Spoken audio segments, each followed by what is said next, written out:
Nous sommes donc au complet. Donc l'idée qu'on souhaitait pour cette première table ronde, c'était laisser chacun de nos intervenants donner leur point de vue sur ce qu'ils ont entendu ce matin de ce projet, peut-être les points d'alerte, les conseils, les comment être associé à ces projets. Et puis, chacun a eu la consigne d'avoir 10 minutes pour s'exprimer et ensuite d'animer un dialogue entre nous, avec vous, sur ce qui va pouvoir être dit. Alors, on va commencer par une maman. Une maman d'un enfant autiste et qui a fondé une association qui s'appelle La Main à l'Oreille, voilà, et qui vit depuis pas mal d'années les problématiques, les évolutions, les prises de position, voilà, les difficultés aussi d'aborder des points complexes. Et aussi un grand souci sur effectivement l'invisibilité. C'est vrai que je me disais qu'aujourd'hui, quand on parle de trouble du spectre de l'autisme, on nous présente toujours des personnes très intelligentes qui ont un rapport effectivement particulier. Mais où sont passées les personnes autistes avec un trouble du développement intellectuel? Où sont passées les personnes autistes qui cumulent les difficultés? Et cela, je trouve qu'on en parle de moins en moins. Effectivement, on a eu ce beau projet de l'école inclusive, mais quand même, qui est un projet qui est tombé du ciel sans véritablement une grosse préparation et des impasses de ce projet. Et donc, on va tout de suite lui passer la parole. Merci. Merci beaucoup. Oui, alors vous avez déjà dit 2-3 choses. Bon, outre le fait que je suis parent de 2 enfants, en fait, hein, qui sont nés, donc c'est 2 jumeaux, hein, donc j'ai eu 2 jumeaux, donc un qui s'est révélé être autiste et puis l'autre qui ne l'est pas. En ce moment, il est dans les affres de Parcoursup et autres. Enfin, vous voyez, je pense que là où c'est intéressant, c'est que finalement, chacun de mes 2 enfants peut être intéressé par la pédopsychiatrie, mais d'une façon différente. C'est quand même très important que vous embrassiez un champ aussi large. Bon, moi, il se trouve que j'ai les 2 à la maison, mais je peux dire d'expérience que de naviguer entre les 2, c'est pas si simple. Hein? Bon.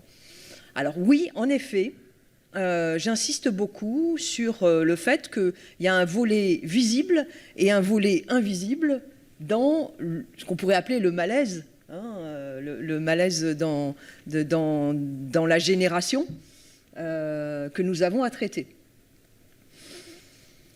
Le volet invisible, c'est que les jeunes qui ont des difficultés pour s'insérer dans l'école, alors pour des tas de raisons, hein, il faut quelque part qu'il y ait un parcours qui va passer par un diagnostic, un étiquetage, pour pouvoir espérer accéder à une compensation, en fait.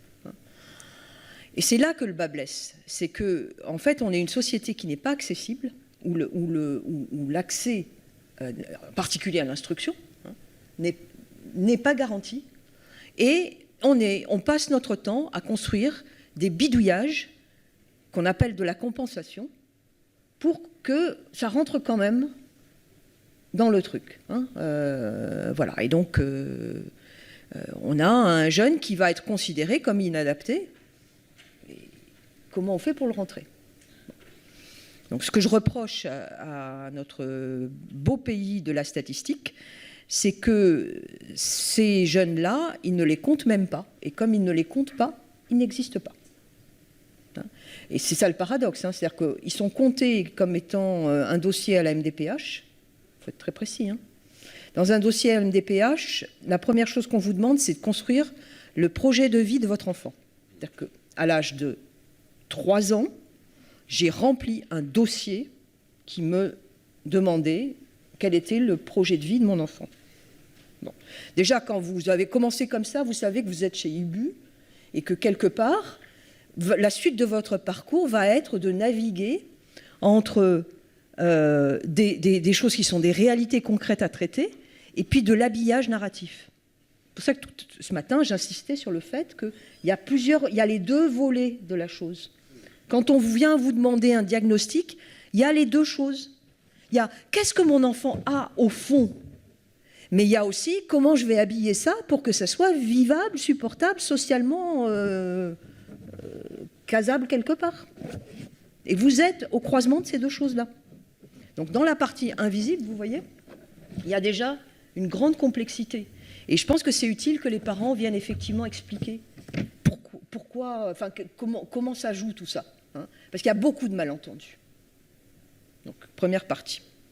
Deuxième partie, la partie visible, effectivement, qui va être que les comportements à l'école qui vont se déclencher sont en grande partie liés à des situations où vous avez une école qui n'accueille pas suffisamment bien les élèves. Nous avons les classes les plus chargées d'Europe. On n'a pas assez d'adultes dans les écoles. Et qu'est-ce qu'on construit? Des plateformes. C'est-à-dire que quand il y a des problèmes dits de comportement à l'école, ou de fragilité psychique ou autre, qu'est-ce qu'on trouve comme bonne idée, hein? C'est qu'on va entourer l'école de plateformes du médico-social pour que, grâce à des conseils avisés d'en haut, à direction des enseignants, et on puisse trouver des... Donc, on se retrouve avec des dispositifs où là, vous allez être derrière plusieurs écrans. Et donc, encore une fois, l'enfant, il exprime son malaise, ce malaise est visible, pour le coup, mais il est traité d'une certaine façon, qui est avec plusieurs étages. Donc ça me pose problème. Et je pense que vous, ce que j'apprécie dans la méthode que vous proposez, depuis ce matin, je pense que c'est vraiment une société savante, c'est son rôle premier, hein, c'est de travailler sur ça, sur quelle est la réalité des situations. Et donc, je suis très, très, très contente de participer à ça. Enfin, et donc, j'aurai des choses à dire, bien sûr, mais je pense que vous le faites plutôt de la bonne façon, je trouve. Hein. Alors, est-ce que ça doit s'appeler des recommandations? Je pense que ce qui est certain, c'est que ça doit être ancré sur la pratique. Voilà. Est-ce que ça vous va ? C'est parfait. De toute façon, on va discuter. Mais du coup, je me disais, en vous écoutant, que finalement, ce qui va être aussi important dans l'établissement de ces recommandations, c'est de ne pas se centrer sur des recommandations qui ne seraient que applicable dans le champ de notre spécialité, mais de voir aussi comment les médecins scolaires, les psychologues scolaires, les enseignants, quelle est leur place. Et je pense que c'est ça qui va être aussi important, parce que, en tout cas, malheureusement, ça marche un peu moins bien en ce moment. Mais par exemple, on connaît un peu le modèle islandais, où effectivement, l'équipe du CMP est à l'intérieur de l'école. Elle dialogue tous les jours avec les professionnels de l'école. L'équipe de la protection de l'enfance est aussi dans les mêmes lieux. Il y a une unité de lieux qui fait que protection, soins thérapeutiques, scolaires, dialoguent, se rencontrent et ne sont pas pris par ce système extrêmement clivé en millefeuille, où chacun a son propre protocole. Et je trouve que c'est ça qui serait intéressant, c'est à la fois de partir de la clinique, mais aussi de voir la place de chacun et de la place aussi de personnes qui sont dans d'autres institutions, et de voir comment effectivement on peut nouer des collaborations pertinente dans l'accompagnement du quotidien à l'intérieur de l'école. En tout cas, dans l'école islandaise, par exemple, l'idée, c'est que effectivement, les professionnels du CMP interviennent dans l'école sans qu'il y ait de confusion des places et effectivement, il peut y avoir des synergies. Et c'est ce que j'ai pu voir aussi au centre référent des troubles d'apprentissage à Bicêtre, où ils ont des classes et être à la fois un centre référent et avoir l'expérience du soin, du quotidien et d'une collaboration entre soignants, thérapeutes, enseignants, eh ben, il y a vraiment des choses qui se dégagent et qui sont vraiment pertinentes. Alors, une directrice d'une école de psychomotricité très impliquée à la société française et représentante des disciplines associées, que pense-t-elle de tout ça ? Alors, d'abord, moi, je suis très contente déjà d'être membre de la SFE-EDA et de m'inviter un petit peu à cette réflexion, parce qu'effectivement, ça impacte vraiment les disciplines associées, que je représente en partie à cette table ronde. Et bon, je vais un peu axer effectivement mon propos sur les psychomotriciens, puisqu'effectivement, comme Jean vient de le dire, je suis à la fois clinicienne, toujours, je le maintiens, et directrice de l'Institut de formation de psychomotricité à Sorbonne Université. Définir une méthodologie d'élaboration des recommandations des bonnes pratiques en psychiatrie de l'enfant et de l'adolescent, même si on change le mot recommandation, notamment pour les psychomotriciens, nous paraît tout à fait pertinent dans le contexte actuel où un certain nombre de pratiques thérapeutiques ne sont pas recommandées par l'HAS et nous impactent particulièrement. Si je cherche le mot psychomotricité dans les recommandations sur le texte sorti sur le TSA, je le trouve 4 fois, essentiellement au niveau de l'évaluation, mais pas du tout de la thérapeutique. Et si je vais un peu plus loin, les interventions snozélènes ne sont pas recommandées du fait d'un niveau de preuve insuffisant. Et je vous parlerai forcément du packing, qui est aussi, alors là, pas recommandé, du fait d'études ayant apporté la preuve de leur absence d'effet. Alors, pour tout vous dire, travailler en hospitalisation aiguë actuellement, allez écouter, j'ai plus qu'à faire mes valises, Dimitri, je te dis, je m'en vais du service, mais j'ai plus rien à faire. Hein, voilà. Pourtant, le soin psychomoteur est au cœur du travail pluridisciplinaire dans les situations les plus complexes. Les publications dans les 2 domaines d'intervention, snozélène, packing, ne manquent pas, mais elles ne sont pas sous la forme attendue par l'HAS. Les publications retenues sont le plus souvent anglo-saxonnes et font référence aux pratiques des occupational therapists, puisque le métier de psychomotricien existe très peu à l'international.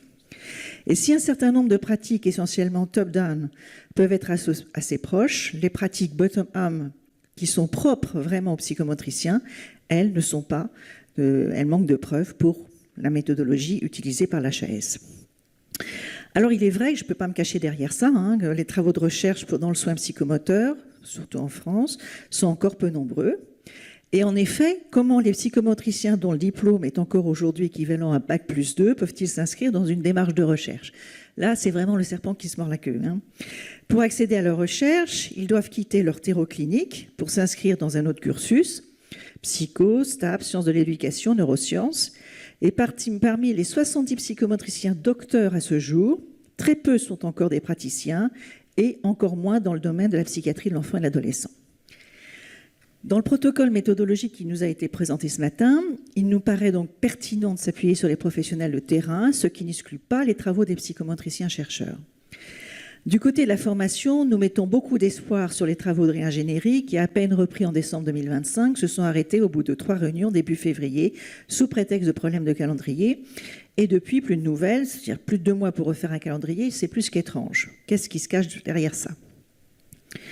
À l'heure actuelle, nous avons introduit dans la formation diplôme d'état de psychomotricien, alors que ce n'est pas dans le programme, de la méthodologie de recherche dès la première année, depuis quelques années, et ouvert une option recherche en dernière année. Mais le nombre d'heures est limité, car la formation est déjà tellement trop dense sur 3 ans que c'est compliqué de faire plus. Pourtant, il y a quelques années, je vais faire référence au professeur Michel Basquin qui est décédé en début de semaine. Nous avons créé à Sorbonne Université le diplôme universitaire d'initiation à la recherche en psychomotricité.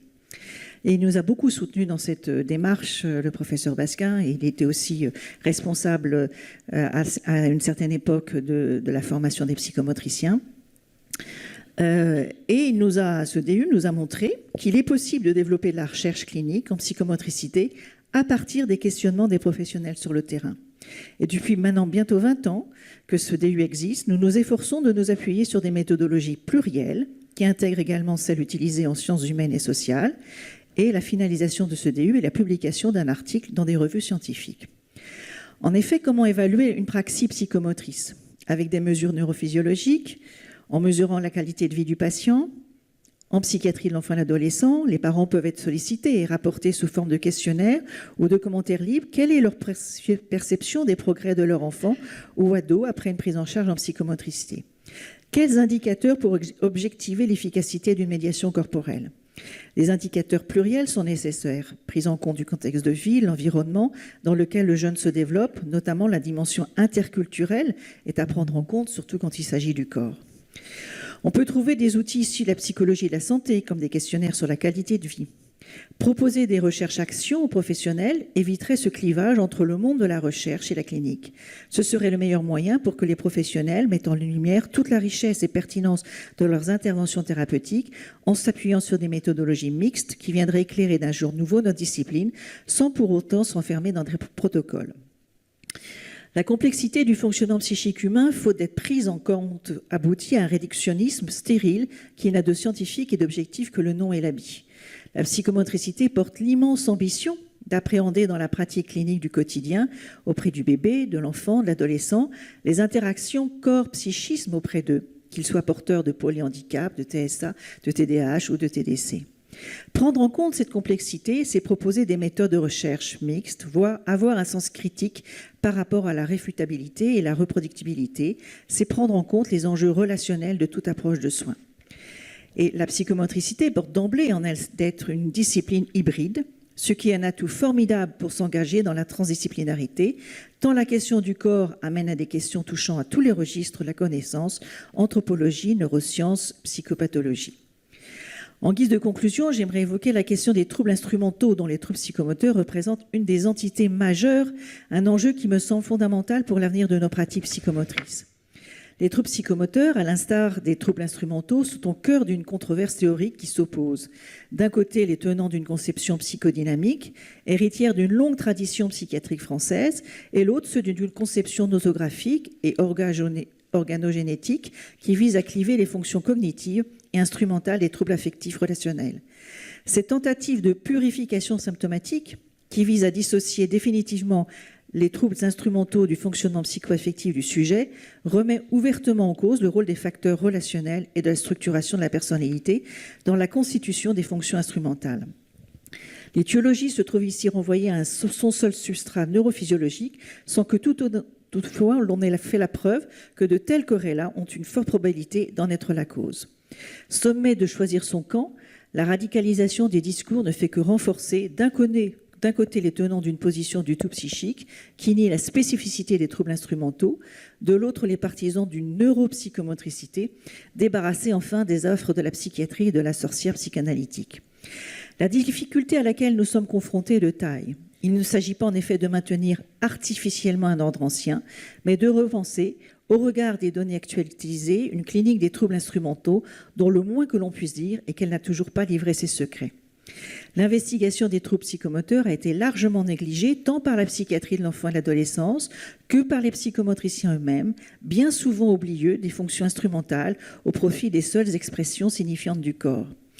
Les travaux du professeur Bullinger, en démontrant toute la richesse clinique et la complexité de ces fonctions, nous ont beaucoup apporté dans ce domaine. Il y a là certainement un terrain particulièrement propice à de nouveaux travaux de recherche. L'enjeu est loin d'être annexe et touche à la conception que l'on s'en fait du corps et de ses rapports avec la psyché. Le risque, nous le connaissons, c'est que sous couvert d'objectivation, nous assistions à un morcellement du corps, à l'abandon de la complexité de la clinique au profit d'explications causales, linéaires et parcellaires. Et pour finir, je citerai Canguilhem, une recherche qui fait évanouir son objet n'est pas objective. Je suis très confiant dans la proposition méthodologique présentée par la SFPE-ADA, même si le travail qui s'annonce me semble immense, mais nous ouvre un avenir essentiel pour l'ensemble des disciplines associées. Je vous remercie.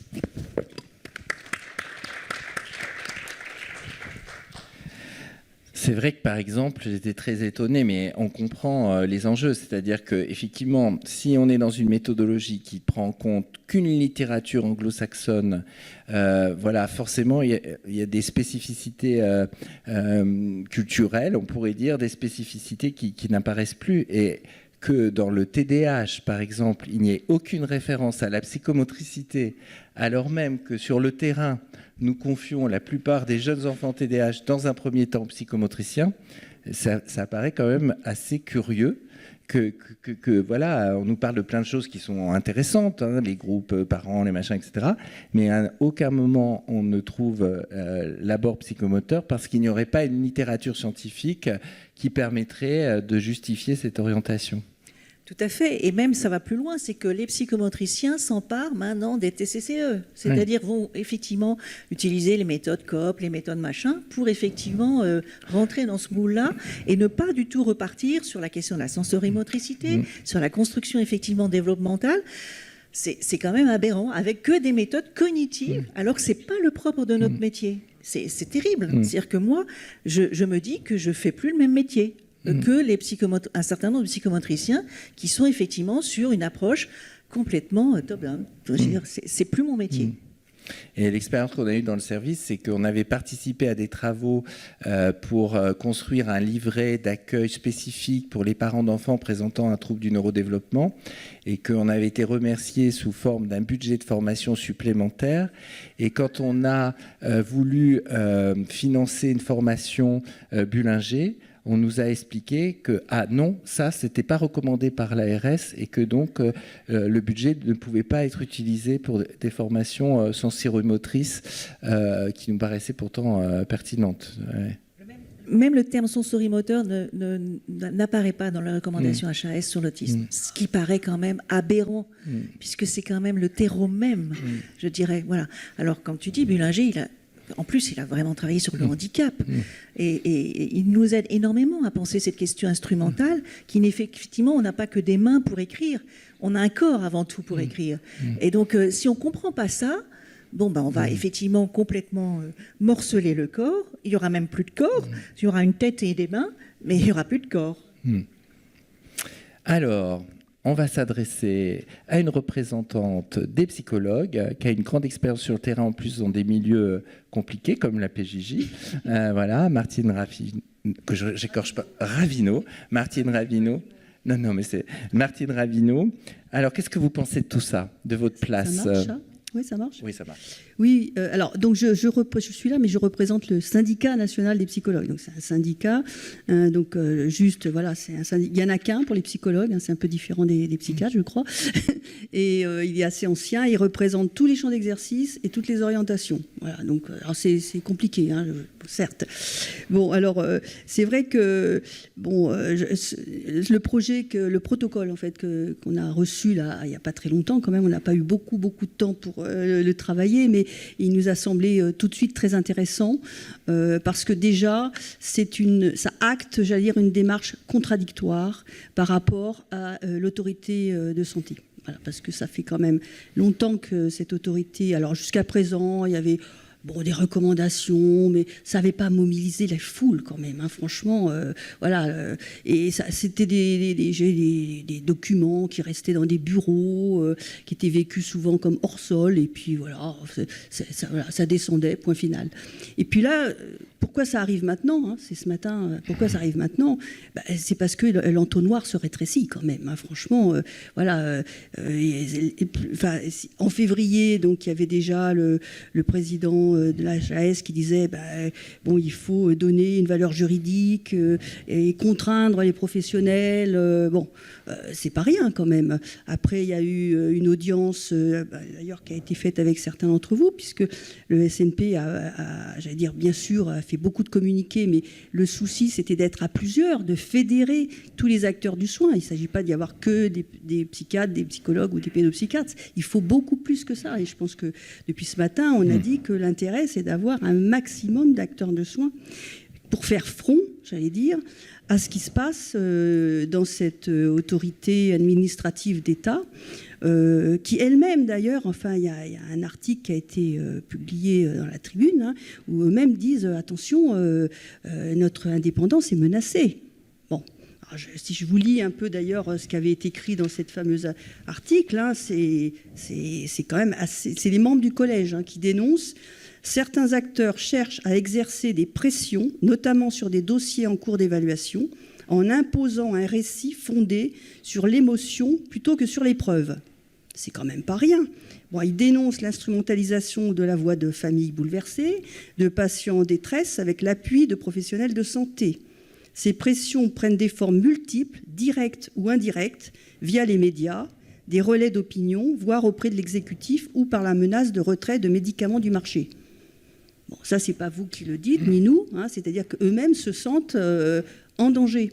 Et je pense qu'avec l'amendement 159 qui est arrivé avec cette sénatrice, hein, où on a lancé une pétition qui a fait quand même 102 000 signatures de tous les acteurs du soin. C'est pas que les psychologues, bien sûr. Et puis, alors maintenant, en février, la recommandation sur l'autisme.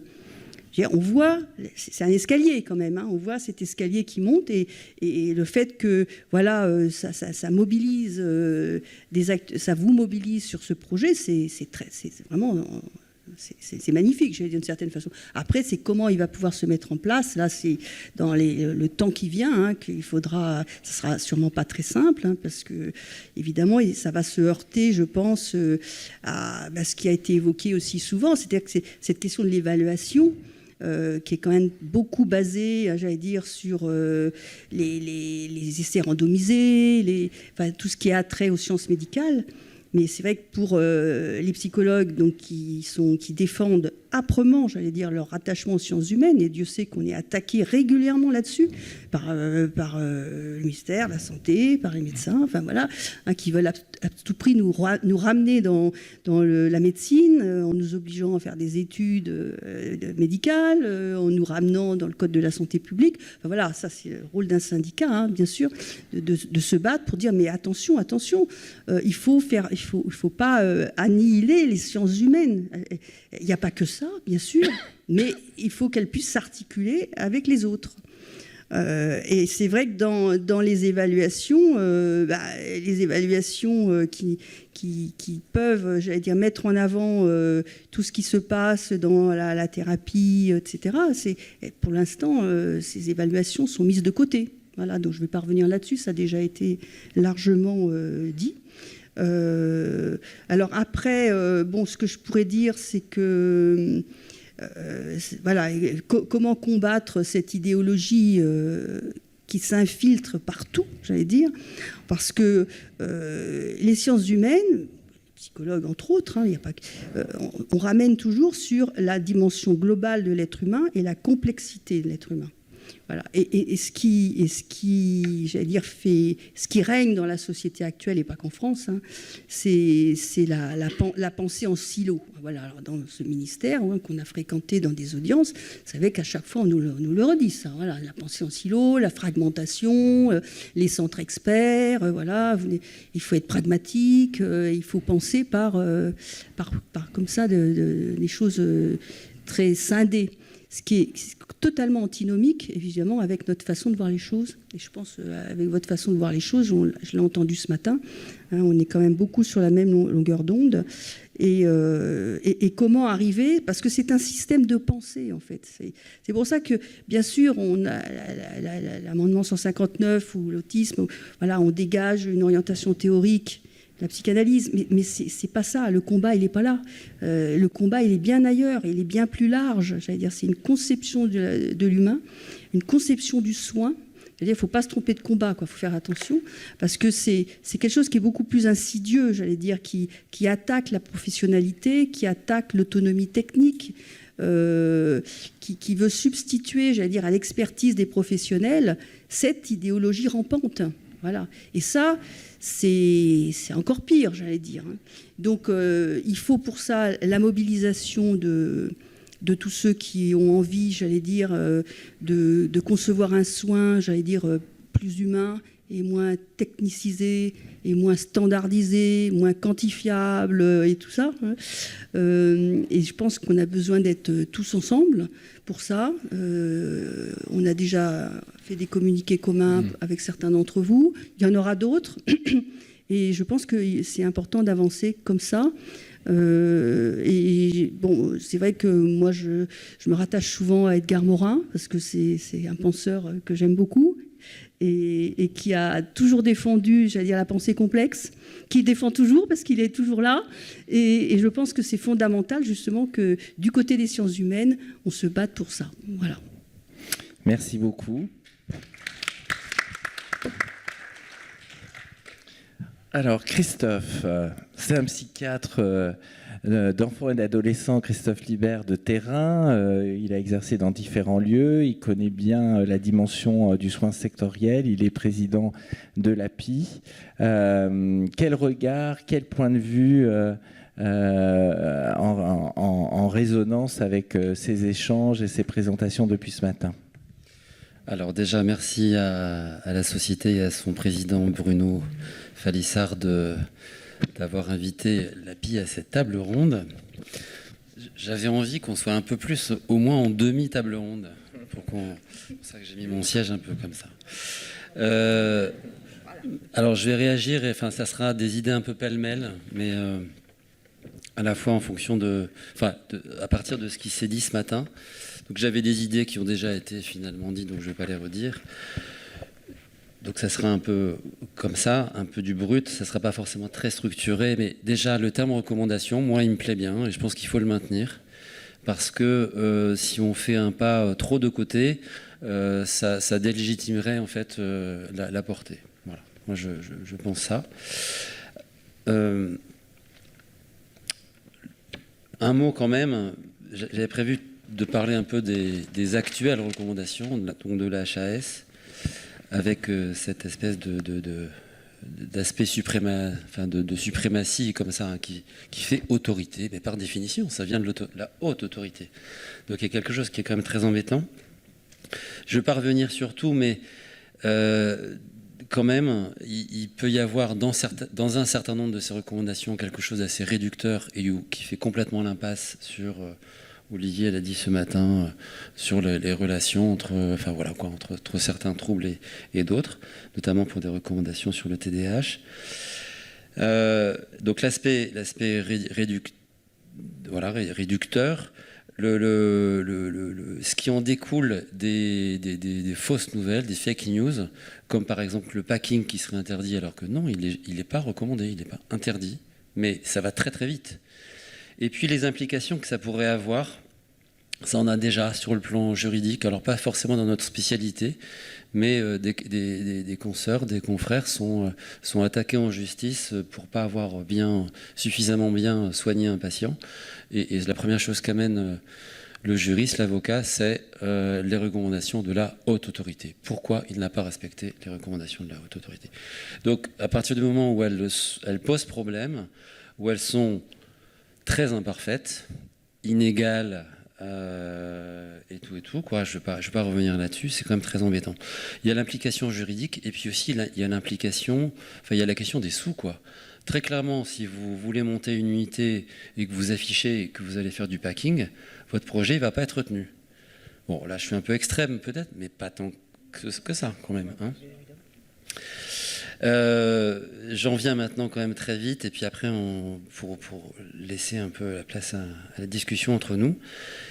Alors l'IA là qui a été utilisée ce matin, c'est très bien, hein, l'IA, mais tant qu'on en joue, tant qu'il y a du jeu, alors ça, il y a une formule, hein, une expression que j'aime bien, qui vient pas du tout d'un psy ou d'un philosophe, mais d'un ingénieur en mécanique qui dit que le jeu, c'est l'âme de la mécanique.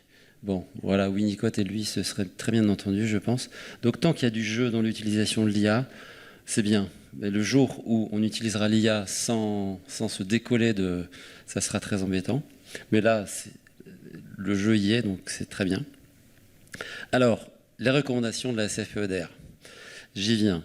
On a tout de suite été à l'API très intéressés, très enthousiasmés par ce projet. Il y a 2-3 ans maintenant, c'était une idée très ancienne à l'API de constituer un conseil scientifique.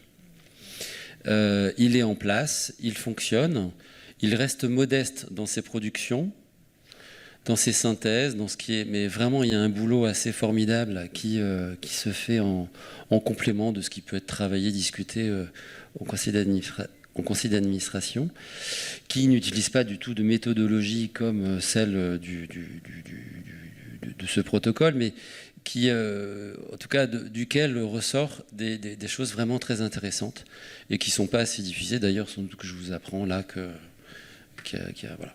Mais en tout cas, j'ai envie d'appuyer ce que j'ai lancé ce matin, à savoir qu'on trouve en tout cas une modalité de partenariat, de place, voilà, puisque même si ça fait partie de la complexité de la pédopsychiatrie avec nos différentes associations, je pense qu'il y a une complémentarité qui nous enrichit, qui nous motive et qui nous mobilise positivement. Donc je pense qu'il faut s'appuyer là-dessus et peut-être davantage formaliser pour bien montrer qu'on travaille ensemble et qu'on n'est pas divisés. Alors, les premières là, dont j'ai parlé, j'ai dit très imparfaites. Elles ont, ces recommandations de la HAS ont pour, malchance, entre guillemets, d'avoir l'expérience et des constats à leur actif. Les recommandations, en tout cas le projet de protocole de la CFEADA, n'est à l'état que de projet. Mais lui, il est presque parfait quand même, ce projet. Et il a l'avantage de ne pas avoir eu encore d'expérience. Voilà, donc on ne peut pas beaucoup plus le critiquer. Pourquoi très enthousiasmant, presque parfait ? Les mots y sont. En tout cas, les conditions qui sont amenées. Là, je vais citer les termes qui ont été utilisés. Utile, déjà utile, transparent, modeste, réaliste, faisable, applicable, argumenté scientifiquement. Je pense que la question de la scientificité, c'est la force principale. Et c'est vrai que j'avais pas pensé de cette façon-là les choses, Mireille, quand tu les as dites ce matin, que ça parte du bas et que ça vienne pas du haut, mais c'est tellement évident quand tu l'as exprimé que voilà. Et puis je dirais l'autre force, je pense, par rapport à, je dirais, à la base du soin, c'est que en réponse à la perte de sens des pratiques, je pense que ça viendrait dans la mesure où tout ce qui a été dit avant fonctionne, et qu'on est bien dans l'utile, le modeste, l'applicable et le scientifiquement argumenté. Ça peut vraiment avoir une force de pouvoir redonner du sens aux pratiques pédopsychiatriques pour nos équipes. En tout cas, d'amener une légitimité qu'elles pensent en tout cas avoir perdue. Alors nous, entre nous, et quand on se réunit... et après, on est assez clair dans nos têtes, quoi. Mais les collègues de terrain qui sont un peu isolés, je pense qu'ils peuvent amener à douter, voire à partir complètement de notre champ.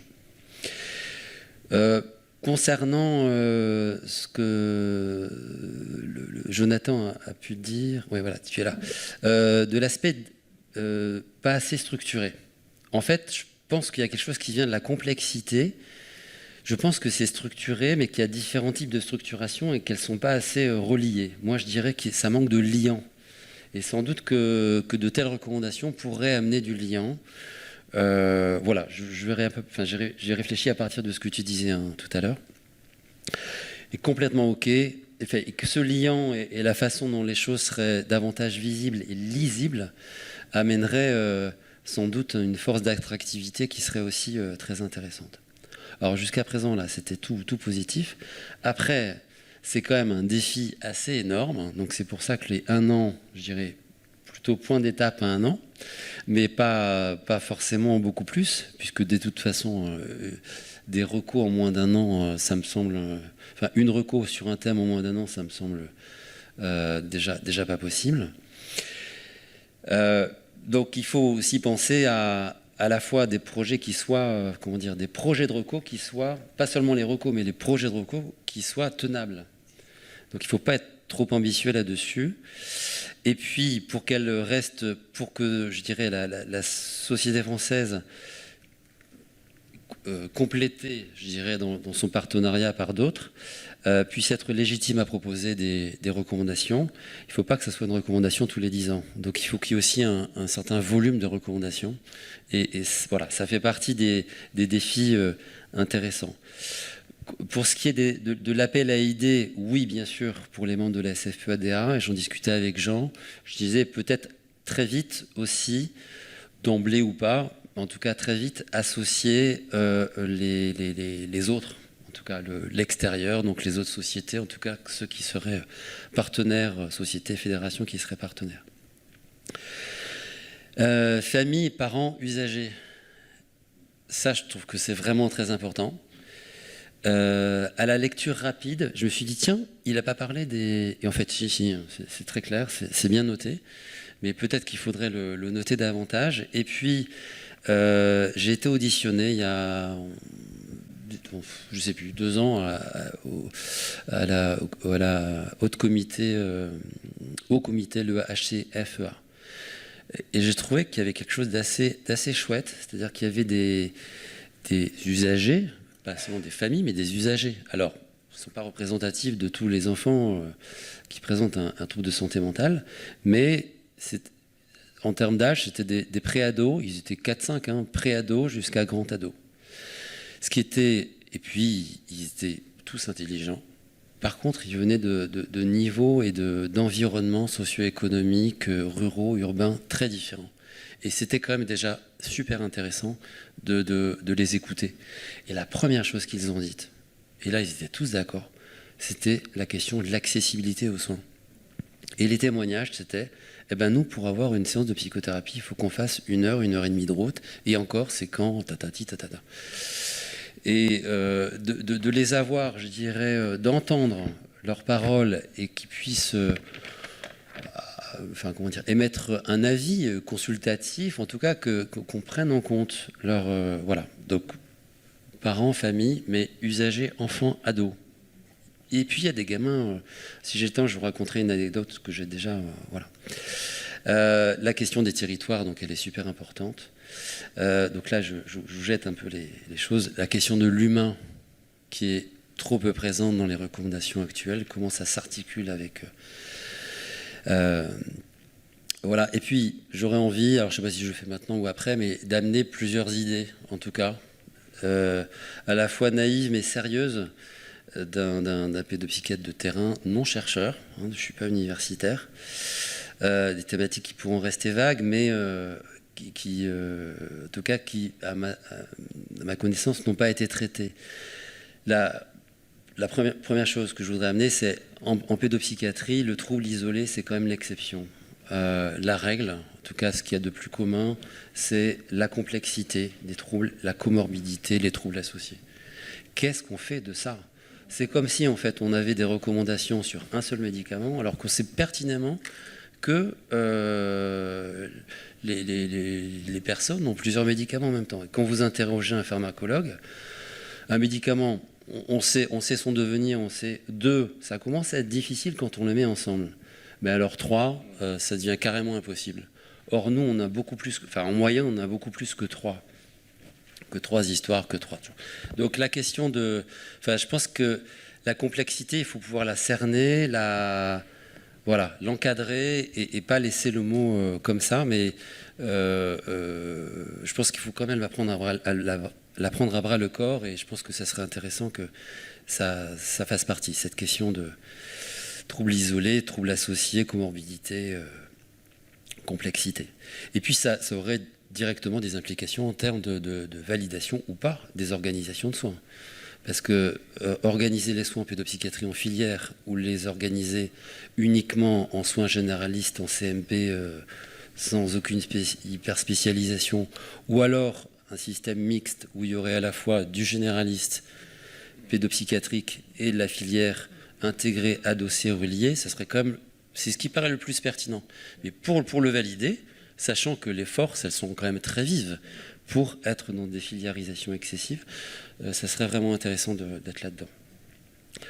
Très vite, on l'a abordé ce matin, mais là aussi, la question TND, troubles psycho-affectifs. Alors, dans les certificats médicaux MDPH, moi, ça me prend du temps, en fait, parce que je sais qu'ils vont être lus par des médecins qui ne sont pas psychiatres ni pédopsychiatres. Je sais qu'il faut mettre TND, donc je mets TND, mais j'essaie d'expliquer ce qui est associé, ce qui, dans ma vision des choses médicales, enfin, de ma place de médecin, Christophe Libert, comment j'entends les choses, et pas juste comme une liste, mais comment les choses se secondarisent ou pas. Je trouve que c'est toujours intéressant pour l'histoire des choses. Mais qu'est-ce qu'on fait de ça quand même, TND et autres troubles? Voilà, les TND, on ne peut pas faire sans. Il faut bien sûr... alors, à l'API, on s'est promis de dire les troubles dits TND. Bon, c'est pas facile, hein. Donc, c'est comme ça que j'explique, mais tout en montrant que... Mais il y a quelque chose qui reste insatisfaisant. Maintenant, tu parlais de bouillie. En fait, le nombre de patients qui arrivent au CMP pour dire « mon fils, il a un TND ». Bon, ok, d'accord. Voilà. Mais ça y est, ça devient l'identité. Voilà. Autre thème, alors là c'est peut-être un peu de la bouillie aussi, mais en tout cas, comment prendre des choses dans certaines problématiques qu'on rencontre. Il y a un phénomène quand même de pathologisation ou de surpathologisation. Alors autant il peut y avoir du sous-diagnostic, mais autant il peut y avoir des excès diagnostiques, avec des ados qui sont déjà diagnostiqués TSA plus truc. Et puis moi, quand je les vois, je dis, mais alors que je connais très bien le TSA, enfin, j'ai l'impression, je me dis, non, ça va pas, quoi. Et ils sont là, ils sont dans leurs étiquettes, dans leur identité, ça fait partie de leur construction identitaire. Il faut aussi leur faire un dossier MDPH. Donc, avec des MDPH qui sont complètement embolisés. Donc, voilà. Qu'est-ce qu'on fait de ça ? Le rapport entre ces surpathologisations, construction de l'identité, dans l'embolisation du système de soins. Je pense que c'est des thématiques aussi qui peuvent être... voilà, je m'arrêterai là. Merci Christophe.